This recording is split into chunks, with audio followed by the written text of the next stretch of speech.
15 or 20 minutes of the read from How to Hug, and it's free now on Audible if you like to listen, okay? Thank you all for coming. I really appreciate it very much, and I appreciate the support that my husband and my friends and my neighbor are all here.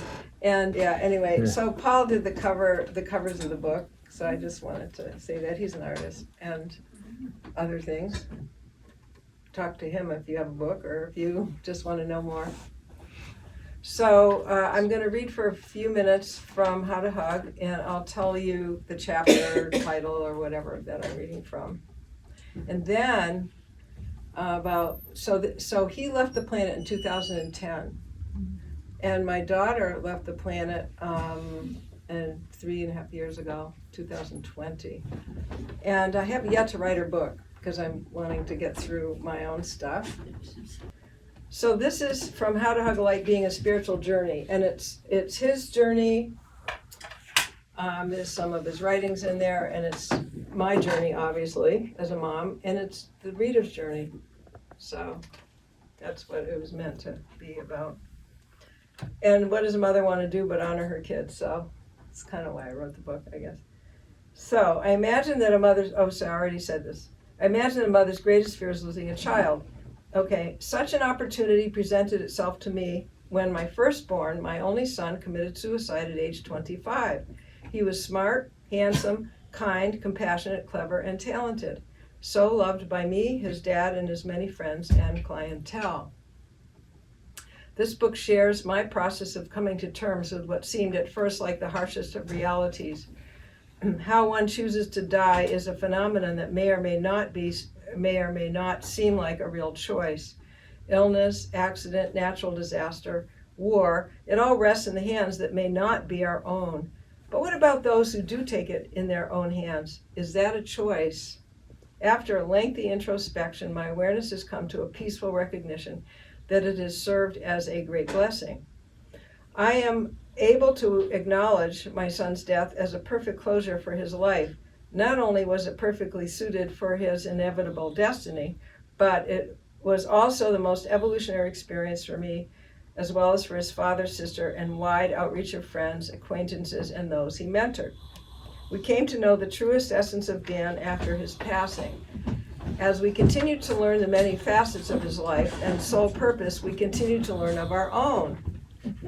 We became aware of the immortality embedded in the mortality, and the greater purpose inherent in what seems to be purposelessness, and in the acceptance of the perfection of all things. The recognition of who Dan became and recognized in himself as a sentient being is part of what has inspired this book. So now I'm going to read from different chapter of Memorial Day. And there are many people that came on that Memorial Day, including Fred's sister and my brother. And anyway, you'll see. In our town, we don't talk about funerals. Rather, we offer celebrations of life. In this case, it felt more like a celebration of death, an unusual terminology for suicide. How does one encapsulate a life in a memorial service? Whether it is the 25 years of one's son, 85 years of one's parent, or 60 years of one's spouse, it all seems to get interred in the mind and heart. What is remembered gets diluted over time, but what remains are the lessons of relationship, love, and connection. When I attend these services, I always get to know the person being honored in a way I never would have known them before. Almost as if I were being introduced to someone for the first time. Ironically, that was true even for my son, whom I had raised, hugged, fought with, and loved for these many years. It is the heart that wants to remember.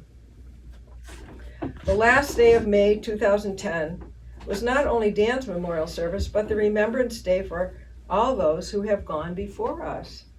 Dan always created a big energetic picture, and that was the way it was. I felt Dan was somehow organizing and leading this event, but I didn't realize to what extent until a friend described his presence. Dan was seen in angelic form with giant wings spread around the massive tent, overseeing a council of celestial beings.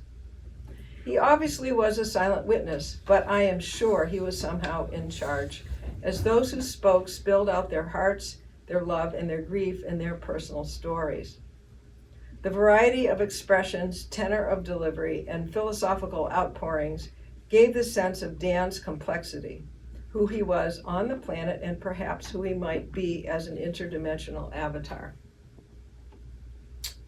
Okay, so Memorial Day of 2010 was a picture-perfect scene. Our greened up flowers in bloom in the backyard presented themselves as if they were prepared for a wedding. A warm, pleasant 78 degrees somehow felt comforting to the 300 or so seated under the protective canopy, with 100 more on our deck and sprawled on blankets scattered around. The microphone projected an intimacy only a memorial service would allow. The air was filled with an almost tangible, graceful presence. Dan had left the earthly realm only 4 days earlier with a single gunshot to the head. Although we had talked about such an event 10 years earlier, I could never have accepted such a loss then. The following presentations are remembrances that capture a feeling of Dan through the eyes of others. It is a story continuing to unfold for those of us still here on the planet. Fred, the host of this life-changing event, Dan's dad, employer, and friend, displayed an ease with surrender, gratitude, and graciousness.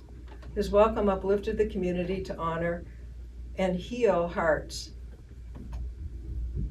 In his words, "Today it is our hope that in honoring the memory of Dan, that there is an extraordinary healing that takes place for all of us. Day by day we gain new understandings, that he had projects going on that we were completely unaware of. Today we will take the opportunity and begin to understand the depth of his experiences through the eyes of his family and close friends." While listening to the reading of this tribute to a powerful soul who was instrumental in so many lives, I realized I only knew a fraction of what was and had been going on. I only recognized Dan as a physical presence, a divine soul, rather than a divine soul with a physical presence.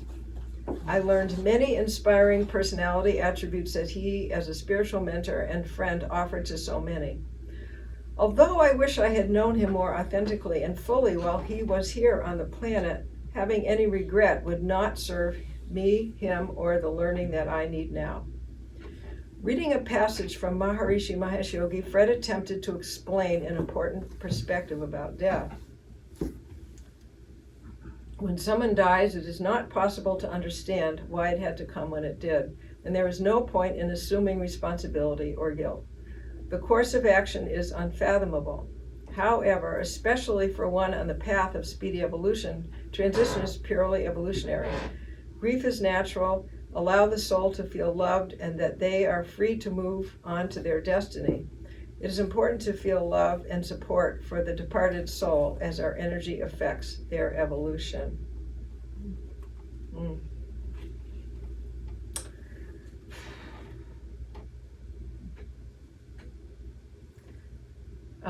A professor and family friend opened his heart to the community with some personal stories from his university trip to China.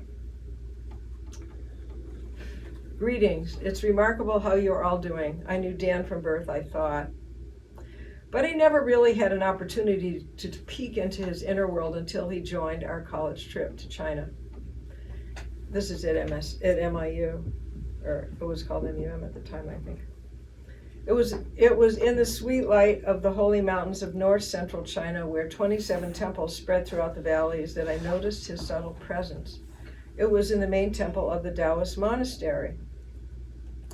I was fascinated by the silent, powerful attention he gave the monks and the comfort he seemed to feel in such a holy place.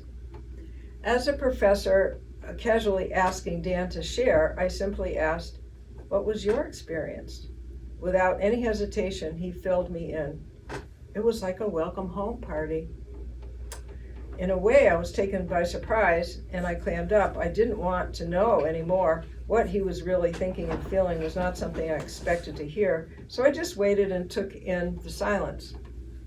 Dan didn't show up for dinner the next night. When I asked about his absence, he noted that he was just going through so much purification that he couldn't leave his room. Again, I was taken aback, but I was beginning to feel into this young man's power. I wanted to know more about his internal world the next day, so I quietly but directly asked in the beautiful temple. His reply was simple and honest. I was just expressing my gratitude for my sister's healing from cancer when she was a little girl. Moved to tears, I turned away, feeling the power of the humility. It was clear that there was a personal communication with Buddha, but it was not for me to know so directly. This sentiment was very powerful for me at the time, as it is now, that this was his thought, his impulse, even after years had gone by from the time of her healing. Maybe a little bit louder. Really? Yeah, a little bit more. Sure, I'd be happy to do that. Yeah. So in the beginning of the empowerment process, in that beginning of that book, one of the things that that got me into energy healing was Deborah's illness when she was 5 or something like that. So anyway, so I tell that story. So Rick Archer, a true spiritual seeker, a seasoned, successful interviewer of spiritually awakening people in an online forum, had a story to share that's a little different than what we had been hearing. He shared, I had the privilege of spending 2 to 3 hours a week in a spiritual discussion group with Dan for the past few years. We were 20 to 30 people in a room sharing our personal experiences of higher states of consciousness. In our mutual interaction, a churning took place that raised the energy in the room to a very high level. I would come away supercharged and feel that way throughout the week. Dan was one of the major engines of that process. When he was there, the room lit up. When he wasn't, the energy wasn't the same. Is that better? Okay. The information I will mention now is quite different than what we've been hearing today. After my praises of Dan on Friday night, the second night of Sitting Shiva, people's feedback varied from thanking me for my uplifting words to chastising me for being too much in my head. How can you intellectualize such a tragic event? You are reinforcing a wrong way of thinking. My response to the disparity between the honoring words that have been said and the countering discouraged feedback is, how would Daniel have handled this? Dan was a master at validating people's perspective and flipping it around and showing that there was a bigger perspective. Now I find myself doing the same thing. On one hand, Dan, that was a dumbass thing to do. On the other hand, that was an amazing act of courage and faith. Such a loss to the world, I thought. But this is going to teach me a lesson for the rest of my life. When Dan, and this is still from him, from Rick, when Dan would listen to someone's story, he was able to say, yeah, I see that. Now here's a bigger picture. It would break them out of their story and elevate them to a higher level. That's what I experienced, a weekly dose of story breaking. Very powerful technique for me. And if we could totally get rid of our stories, I think we would all be fully awakened. Anyway, so I'm going to go back. There's a chapter called Why Daniel Left the Way He Did, and there's a lot of stuff in that, but I'll read a little bit of it. This is from our psychic friend from Australia. Daniel was a different kind of being, one of a small number that comes to Earth in any particular time. He came to raise the vibrational system of the planet and had raised his own vibrational system as much as his physiology would allow. It fulfilled the service that he came for. The little dramas of life on Earth kept his attention but didn't serve him anymore. Nothing could have kept him here. He felt everything. All of the anger, all of the fear, all of the negative energy on the planet he had to contend with. Any seemingly emotional fragility was because he was trying to process things for the planet. We couldn't help him because we were coming from the human level.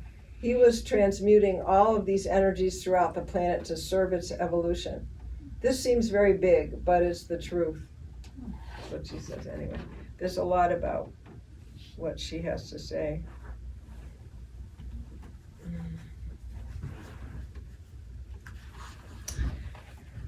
This is a personal experience that a friend of mine had in New York City. Early on after his exit, Dan showed up for one of my dear friends who lives in New York City.